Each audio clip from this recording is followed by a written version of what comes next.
Okay, we're going to go ahead and call it close enough. Thank you all so much for joining me today. My name is Bobbi Caggianelli. I am the head of global practitioners at Collibra. This is my third year speaking at this event, and I've kind of had a series going. The first year was getting started with data governance.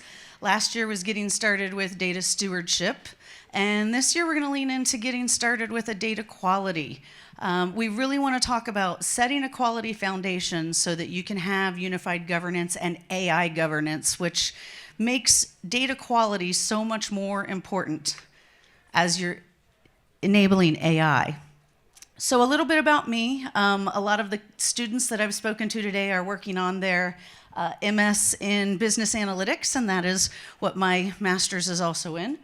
I do have a case study published in A Practitioner's Guide to Data Governance, which is a case-based approach written by San Cannon of the State University of New York system. Prior to coming to Collibra, I was a financial services leader. I created a data governance practice from the ground up at a life insurance and annuity company and spent 5 years really curating that experience before coming to Collibra. And I am a master black belt in Six Sigma, so I'm very process and anti-bug oriented. So one of the first things we get asked, because Collibra has both a data quality component and a data catalog, is which thing should I do first? How am I going to get the best return on that? So there are arguments to be made across the board. So I always say it is not one size fits all. But let's consider what the benefits are from each approach. If you start with cataloging your metadata, you're going to have an inventory to help determine where do I start with data quality. With my inventory, I can see which data sets are used most often in reports. I can see which are the data sets that are queried more frequently. So that's going to give you an idea of what the priority would be on a data quality program. You can also, within your catalog, there's very clear ownership. So you're going to have a data custodian that owns the data from a technical perspective, and you're going to have a data steward that owns it from the business perspective. So when you begin to do data quality, the person with whom the responsibility lies for remediation or for checking possible bugs is already identified. So that's, you can really make the argument of let's catalog what we have first. You could also make the argument of starting with data quality. It is easier to show a measurable return on investment of a data quality program. It just is. We're asked often, well, what's the ROI of cataloging? Well, geez, you have X number of analysts times X number of time they spend searching for data times this. It is not as tangible as being able to say, I found a data quality error that would have cost us $1 million. It's much easier to calculate an ROI on a data quality program. So if you're having trouble getting funding for the idea of doing governance, sometimes that's a quick way to get buy-in to do the more broad data governance program. It also can increase the appetite of others to be participatory in the cataloging process, because sometimes it's hard to talk stewards into doing the work of data stewardship. But if you can show them that they can impact the quality, that helps you get buy-in for the rest of your program. And then you could do what I did with a team of 3 and be really crazy and do both at one time and implement them both. Why would I do that with such a small team? Well, you get economies of scale when you do that. If you have a steward in the room that's writing definitions and writing calculation rules, at the same time that they're interrogating that metadata from the catalog perspective, they can also be writing data quality rules. So if you can capture all of those at one time, you're only going to the well of that SME once for that particular business case. Otherwise, you're going to have to come back to them depending on what you're doing first. Others is that it builds trust in the data more quickly. So if I have a data quality score that's coming from my data quality tool and it's pushing over to my catalog so that now I can see the data quality score for a particular report or for a particular data set, I am now building confidence and building trust in the data much more quickly. So those are the reasons why I really lean into better together and doing them both at the same time. And you don't have to have a huge team. You just have to have a prioritization of what do we need to catalog and do quality on first. What are those critical data elements? Don't try to boil the ocean. So now that you've said, okay, I do need to do a data quality program, where do you start? What do you test first? So many people really overshoot. They want to sit a tool over the entire database and say, tell me what you saw. That is a recipe for disaster. So what I would say is do a risk-based approach. Prior to being a data governance leader, I was a software testing leader. And risk-based testing is really a great approach to take. So positive risks, data used for marketing to different personas. That's data that adds value. So that might be something that you want to interrogate quickly. Data used in your product development. That's going to be, how are sales across our different product lines? Which things are trending well, which are not trending well? So those types of data that are going to give you a boost in your marketing or in your product development, those are great things to do, data quality. Data that's used in multiple reports and forecasts. Obviously, we all want to get more accurate in our forecasting. We want to make sure that our reports are accurate, especially if you have similar fields in reports and the values don't match. That's always a great use case to start with. Our CFO, where I used to work, we had assets under management in 3 different reports.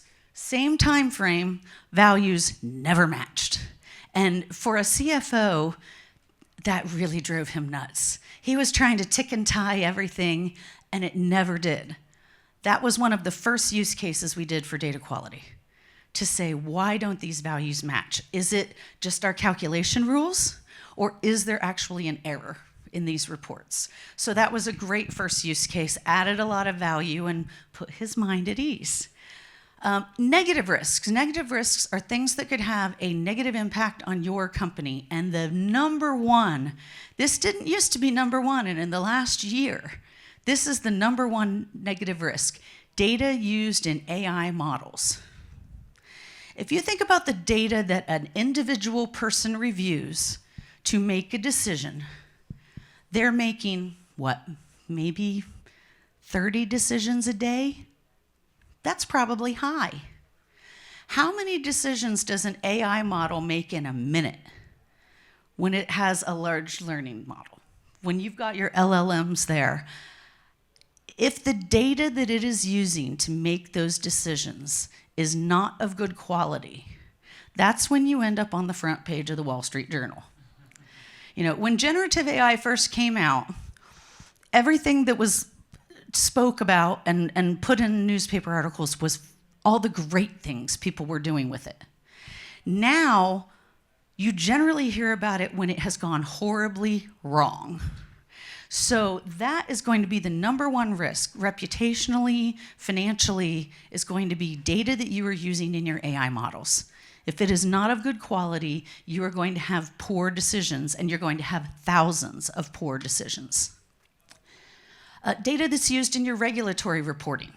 So generally, when you're starting a governance or quality practice, your finance teams already have some pretty good controls in place, because they have to do SEC reporting or other, financial reporting of income, et cetera. So that's a great place to start. They know what the data should be. They're able to really give you some good data quality rules without having to really pull teeth, because they understand what that means. As you work your way out to other business units, they may know good data when they see it, but they can't verbalize the rule that should be attached to make sure it is that way. So starting with finance is a good place to start. Anywhere that PII data needs to be protected.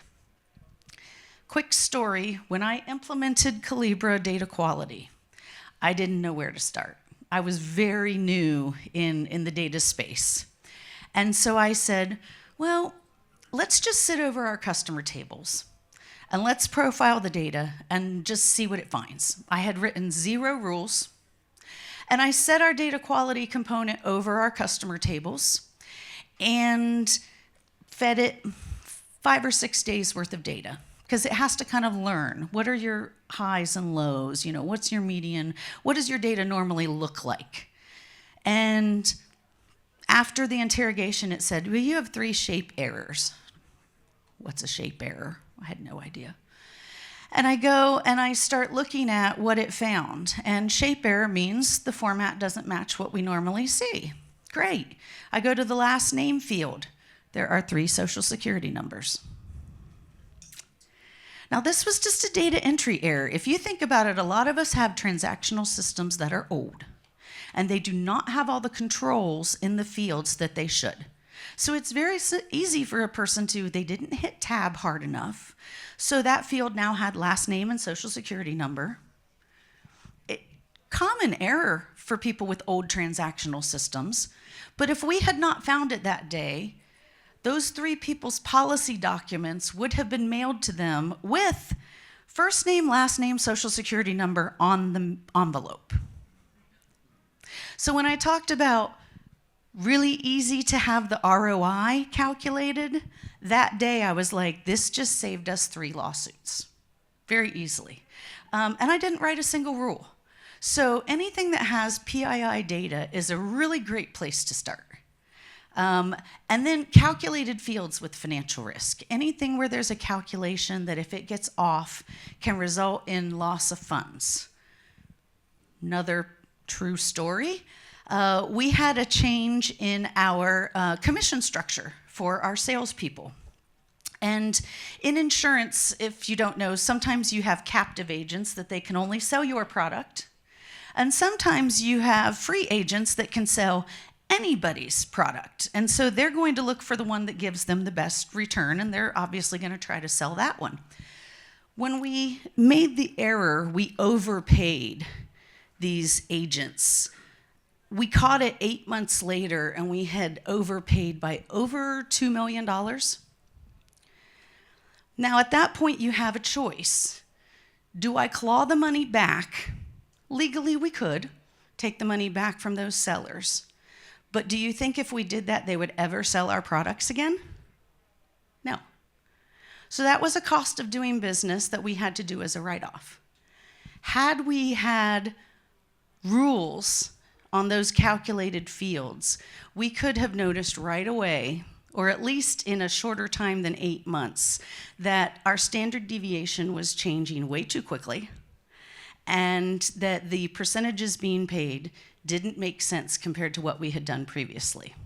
So anything where there's financial risk like that, that's going to create a cost of doing business, whether it be actual cost or reputational cost, those would definitely be areas where I would start.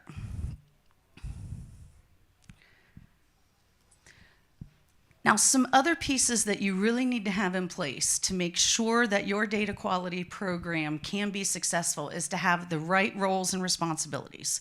As a Six Sigma person, I'm very much people and process are more important, frankly, than the technology. Don't tell my boss I said that. But it's true. If you don't have the right people and process, it doesn't matter how good the tool is. If you're not using it appropriately or have the right people plugged in, you're not going to be successful in your program.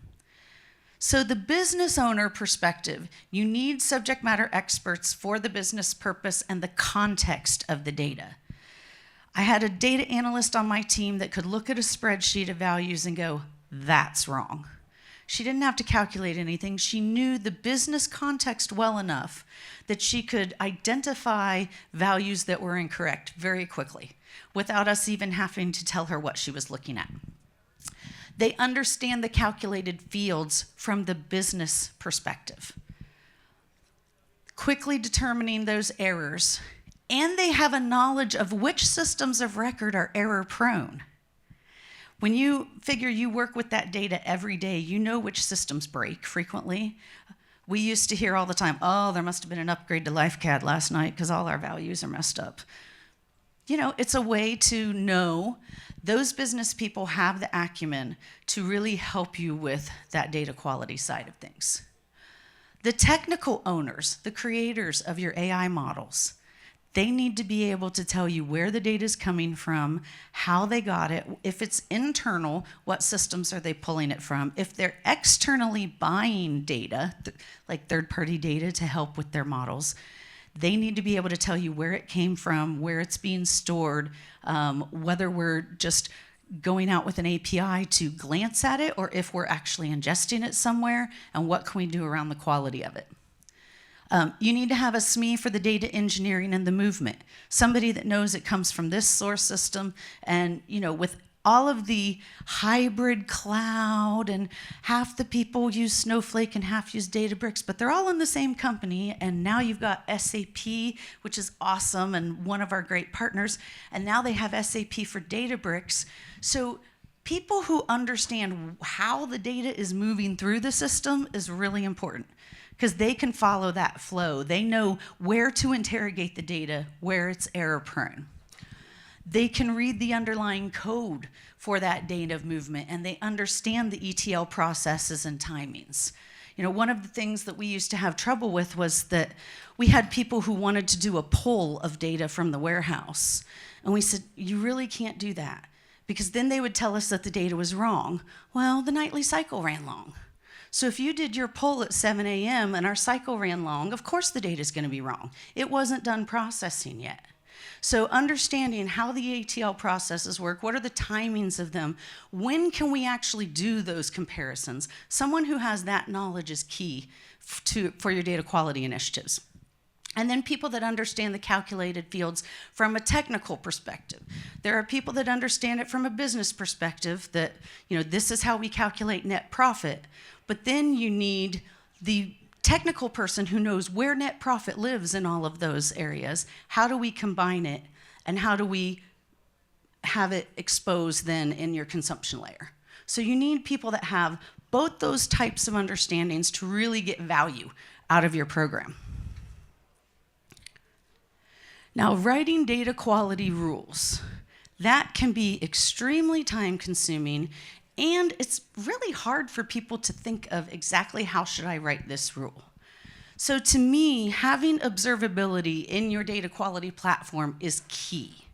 So Collibra will profile and observe your data, and then it will suggest rules for you.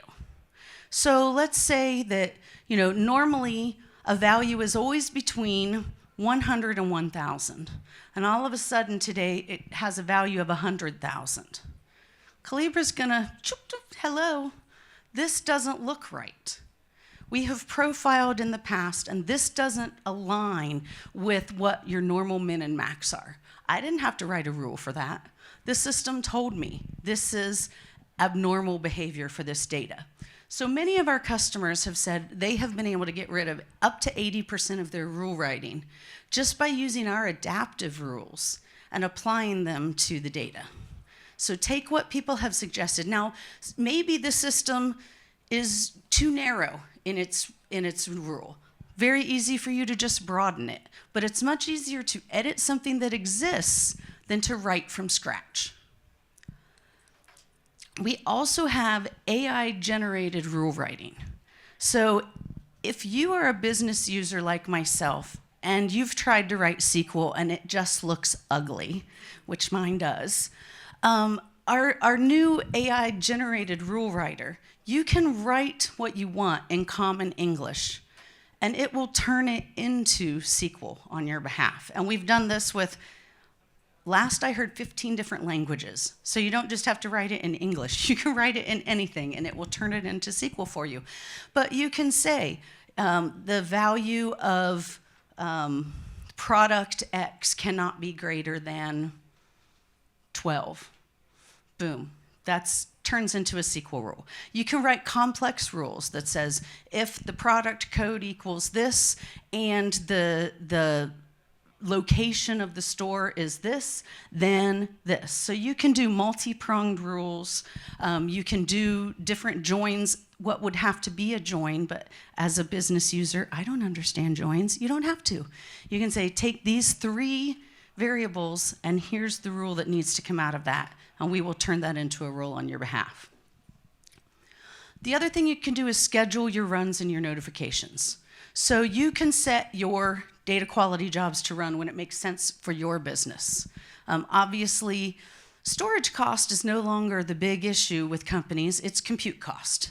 So if you can do parallel processing, that will enable you to lower your expenses. You can also, if, for example, like my case where we had nightly cycles, you can work it into your cron jobs to say, instead of saying run this at 7 a.m. every day, you say run it when these 6 jobs are done, because that's when our cycle will be done. So even though I know all of us would love to go to real-time reporting and real-time data quality, real-time isn't real for most of us at this point. Do I think we're getting there? Absolutely, but it's really not the case for most of us. So having the things scheduled either based upon a time or based upon an event is going to be really, really important for you. So your best practices for your rule creation and your remediation. Start broad. Start with broad rules, and then as you interrogate what comes up as a possible failure, it will help you to narrow the scope of that rule. But it's really hard to get the granularity right on the first try. You have to consider data quality is an iterative process, and it's okay for the rules not to be perfect when you first put them in place.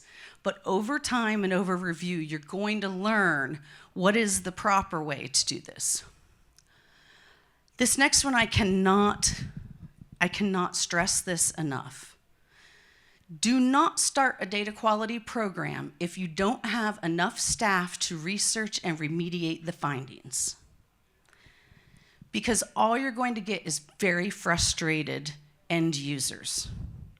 You've got to have enough business and technical resources to investigate potential issues, decide whether or not they are an issue. If they are, let's remediate them and let's adjust our rules so we capture it more quickly.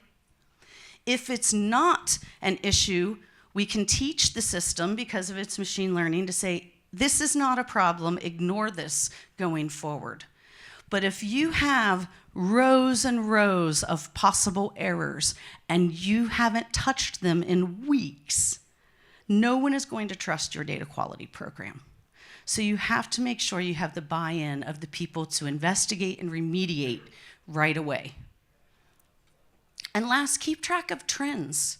And not just technical trends where, like I said, some source systems, break more often. There may be upgrades and releases, and it seems like every time that happens, something breaks.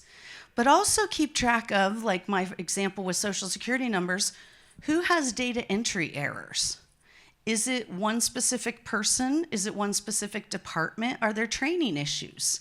And this isn't to be punitive. This is to help people do better. Your attention to detail is lacking. Let's give you some training on what does good look like. The idea here is to enable people to do better work, whether it be in writing their code, because things are breaking when they write it, or in their data entry. But with trend analysis, you can then keep track of who's doing the work that breaks, what source systems have the breaks, or are there just some anomalies that happen sometimes? And those are going to happen. But keep track of your trends.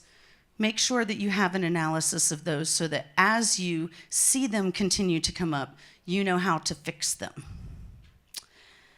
And I wanted to give a few minutes for questions, and then, let's see, did it click over? Okay, I wanted to quickly show you a little bit of our data quality module. So as I go in, if I want to look at a table for sales, and I can say, what are the findings on this? And all I did was profile it and said, what are you finding in this? When I go to our module, you can see that overall there's a score of 76 for today. I can look at a pulse view that says over time, what was my score? But the different kinds of things we can find, behavior. So on our behavior scores, you can see that, a baseline is $2.29. Today it was $1. There's a 56% change. So maybe that's not a big deal. Maybe it is, depending on the product that was sold. So you can see extreme values. You can see any rules that were applied. Are they passing? Are they breaking? You can see any outliers, patterns that you have a problem with. Pattern is where we're comparing two or more columns that have a relationship that you don't have to tell it about. Pattern would be city, state, and zip. You don't have to tell our system that those three things are related, but it's going to learn over time. If my city is Boston and my state is Massachusetts, my zip code should start with a 0. And it's going to tell me if it doesn't after a while. So that's a pattern. I didn't tell it to lump these three things together, but it will build that relationship over time. It also does that with things like a sales tax rate. So normally the state of New York may have a 0 sales tax. If all of a sudden it's charging one, that's another thing that it's going to find on your behalf. Source is going to be your source to target mapping. So it started here in a raw layer. It's over here in our consumption layer. Did it make it through okay? And are our values, did we lose rows? Did we drop anything else during the case? Records, did we drop records? Schema, did the schema drift at all? This came in as integer and it left as something else. That's a problem. Our schema changed over time. Duplicates, obviously, we all know what duplicates are. And then shapes, like I talked about, that's where our formatting, is not where it should be. So I can go into any of these tables. You can bring multiple tables together if you want to see findings. And then you can see, when I go in here, view these adaptive rules.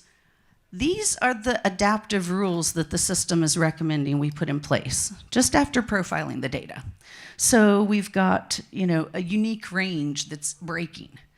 I can go in and look at this range and I can say, oh, okay, yeah, our range broke, and it's recommending a min and a max. I can agree with that. I can manually update my upper and lower bounds, or I can suppress the rule altogether. But this is going to be key when you start your program.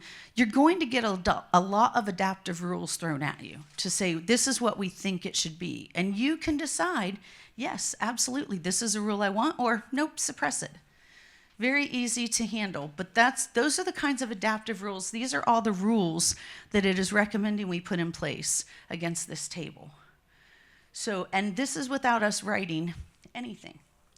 So that is what we want to do to enable you to really make sure that you can do the things you want to do. Within our rules, this is where you can actually look at what rules we already have in place. We're going to send you some rules out of the box.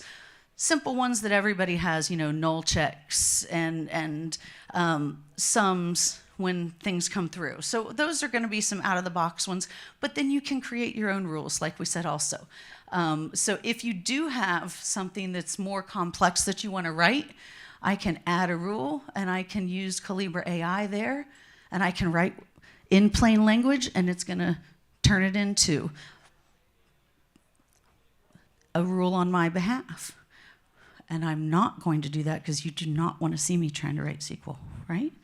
So that's all that I wanted to show you guys out of the platform, but we have about 15 minutes left for any questions. Yes. This is really good. It makes me feel very good about what my team and I are doing. In general, you brought up a really good point. What I'm seeing here is a lot of technical implementation of rules. There's obviously the business stuff, which you can write. Mm-hmm. But you brought up another one, which was how do you track where the problems are coming from? Which is this person sat at a computer and did, and that sort of data validation, data controls. That's really like even higher metadata, because now you're talking about a business thing that you don't have data on. So how would you, what ideas would you have, or what have you seen from people about tracking like this? You can track with something that has this much observability. This data source, for instance, has this many number of problems, but you really need a big time span. And then also like something like, this person who works here, now you're connecting to like a direct works where to be able to get that kind of data. Yeah, and it's not easy, and I'm definitely not saying that it is easy. One of the things, whenever you encounter a rule break in our system, whether it be adaptive or a regular rule, and the question was, how do you do the higher level things like the trend analysis from a system perspective or from a person perspective? How do you go about that? So one of the things that we do is all breaks go into a database that you can query. So a lot of people, while we have some baseline dashboards that you can use, you can really query into that database using your Tableau or your Power BI or your BI tools to see what is failing. And then what we would recommend is, because you can see what's failing, that's where your catalog comes in place, because your catalog is going to show you where that came from. We're going to be able to give you the technical lineage to say this data started from this source, it came through these hops. And then part of the remediation should really be the owner of that checking at what point in that flow did it break. Did it come in wrong from the source system, or was it something in a transformation that happened that caused this error? And then, when we were doing ours, we always started with the assumption that it was a technical break. And then the technologist would look at it, determine whether or not it was, and they were very adept. They were quickly able to tell if it was actually a technology issue. If it was not, then it went to the business owner. And it was the business owner's job to investigate who the individual was that did the data entry. So that was how we did it. We would take the meta store from our failures, and we enriched it with who was the processor, what was the source system. So you can always add to that meta store with some enrichment of your own information to be able to do that trend analysis. Sure. Any other questions? Yes. From your experience, how long does implementing something like this take? Obviously, there's various business sizes. Sure. Question was, how long does implementation take? I can tell you that as far as standing it up and sitting it over top of the initial data sets that we wanted to start with, which was our customer domain, that took about 2 weeks as far as just getting it, profiling it. Then we spent the next 2 to 2.5 weeks really working on looking at those adaptive rules that it recommended and curating those to the level of granularity that we wanted. Then we were able to kind of start working on other domains. So I would really recommend taking a granular, start with one priority data domain. I usually start with customer, then product is usually the order of operations that I recommend, just because that seems to be the most influential within the business. So, but yeah, you can really be up and running and have jobs running within 4 weeks' time. Then it's just a matter of making sure that you're moving through the rest of the domains at a reasonable clip. And, reasonable is going to vary based on the size of your company and how many data sets and source systems and databases you have. And obviously, we can range from very small and still on-premise to I've got every cloud known to man and 7 different versions of SAP. So, another question? Yes. I have a question. So when you once it's stood up and you've got your table names and descriptions cataloged, and then you send everybody there and say these are our standards. How long would you say on your past experience the average for people to ingest and get familiar with the tool so it's the place to go, right? And then you're gonna Very much. One more question. Sure. Then you're gonna have the data governance SME where all those questions are gonna come as they're learning today. Yep, absolutely. And so question is, how long does it really take for people to begin to go to your catalog as the place to gain this knowledge, whether it be knowledge on where the data came from or what the quality score is on it? I have so much variation. It is really, really hard to give you a time frame. What I'll say is our implementation for cataloging is generally about 6 weeks. And that's going to get you through a technical go live, which is we're installing the tool, we're connecting to your data sources, we're ingesting metadata from 3 or 4 primary sources and a BI tool, and we're stitching it together with Lineage. That's about what you get in 6 weeks. Then the real work starts, as I always say, because in my opinion, the act of doing data governance is enriching that physical metadata with your business and your compliance context. So that proposition can take years, depending on how quickly you roll it out to different business units and how invested that stewardship is, how is the oversight council. So many data governance programs fail, and people always say, why does it fail? And I will tell you the number one reason it fails is change management. You have to convince people that this is where they go for their information. You have to make it part of your company's DNA. It has to be, you're doing your onboarding, here's your knowledge base. Everything you want to know about your reports, everything you want to know about the data we use for those reports, all of our definitions, our business terms, our acronyms are here. And if you go in here and you're looking for something and you can't find it, boom, here's a button where you can click and say, I need you to put this in here. So you have to really make it part of your company DNA for the program to really take off. I would also say it's not good to do a big bang approach and get everybody in the catalog at the same time. Find 2 or 3 lines of business that are really invested in it. Get them in there, using it, get them doing that enrichment of the catalog. They will help to convince others that they need to do that also. So roll it out in circles, kind of. I always started, if you think about in the financial world, I started with actuaries because they love their data and they know what's wrong with their data, and with finance because those had a degree of governance already. When you're trying to move it on to other areas, it's important to move it to sales and marketing, but I'm going to tell you those are some of the hardest people to get using it. A lot of our salespeople wanted to still do a handshake and a slap on the back on a golf course. And I'm like, that's not how decisions are made anymore.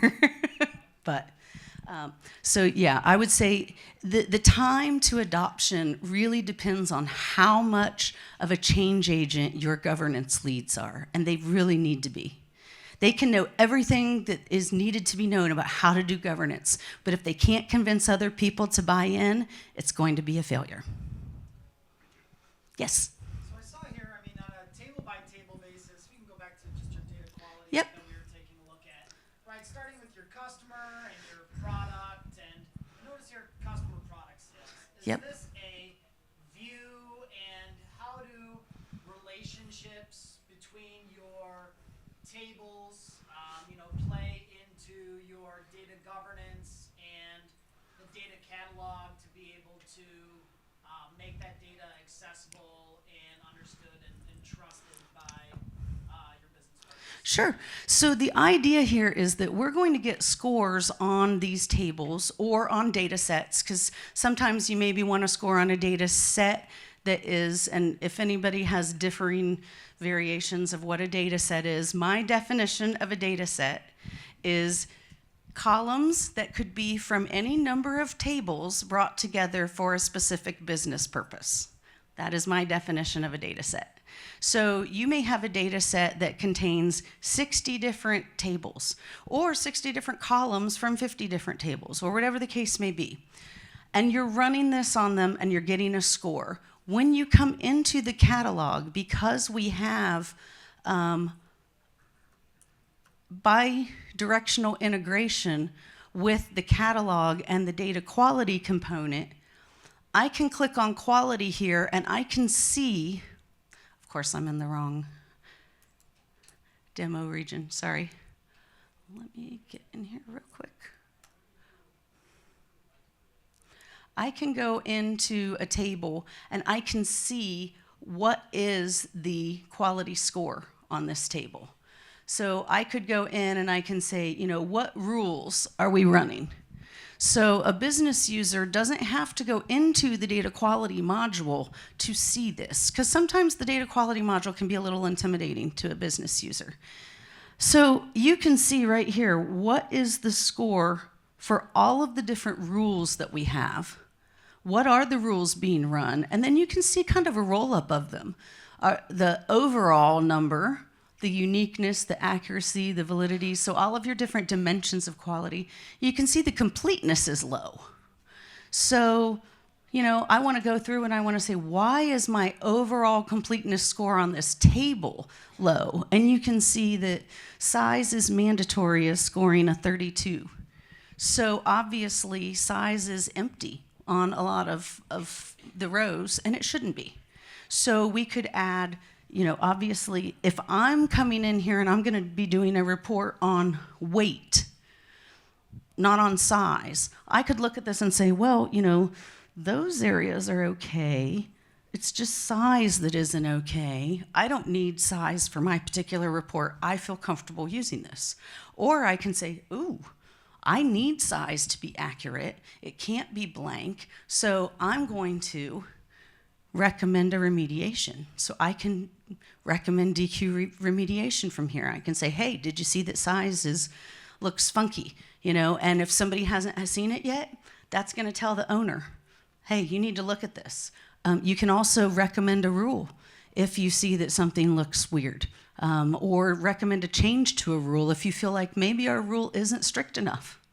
So what we want to do is empower the business user to have inputs on these data quality components, but in a way that meets them where they are, where they don't have to be able to write code, they don't have to be able to read these things, other than just to understand why is the score what it is. Yes?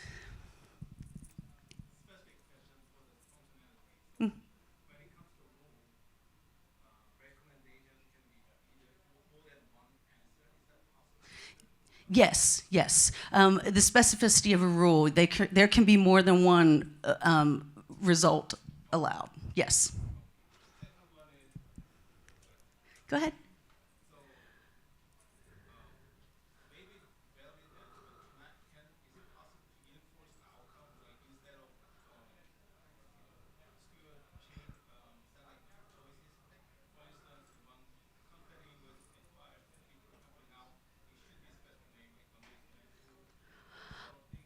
I am sorry, it's really hard to hear you.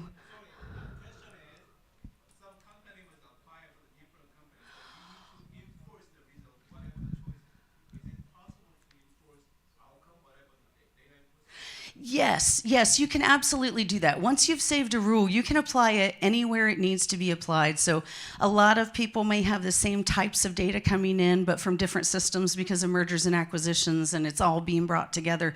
You can apply the rule in a single place. You can apply the rule everywhere that X condition exists, or you can go through and physically find it and apply it where it belongs. But yes, that's a great question. Sorry, it just took me a second to hear you. And looks like we've got about 3 minutes left. Any other questions? Yes? On that tab, there's this diagram. Is that an ERG diagram? So our diagrams we have, this would be what we would call our business lineage diagram. And this diagram exists on every asset type. It basically shows you how one asset is related to another. So we're starting from a table, you can see right here. You can see which tables feed it. These are the data sets that have been created that include data from this table. You can see the consumption layer, and then you can see it feeds 2 reports. So this is what we call our business-friendly lineage because it's nice and color-coded. People can follow exactly how it goes through. There are different views of this that you can have. You could have one that's business context that will also give you any business terms or data domains or any business-type assets that are related to these things. So this is a view that you can see on any asset type. And then, so that's for our business users. Our technical users can go into the technical lineage view, which is going to give the flow as the data moves through the pipeline. So that's going to include temporary tables, stored procedures, and it's going to show you the underlying code as the data moves through the system. So if you're doing migrations or just trying to find where those errors exist, you can go into the actual code here and see what's happening. And you can do the entire thing, or you can really zoom in on just one or two particular fields if you want to see the transformations in and out. So that's another way to kind of, if you find a quality issue, you can come interrogate the code here, or you can go to the source and interrogate the code. But this is a quick link for people to interrogate why something went wrong. And we are at 2:14 and a half. So I thank you all very much. You've been a great audience. Thank you.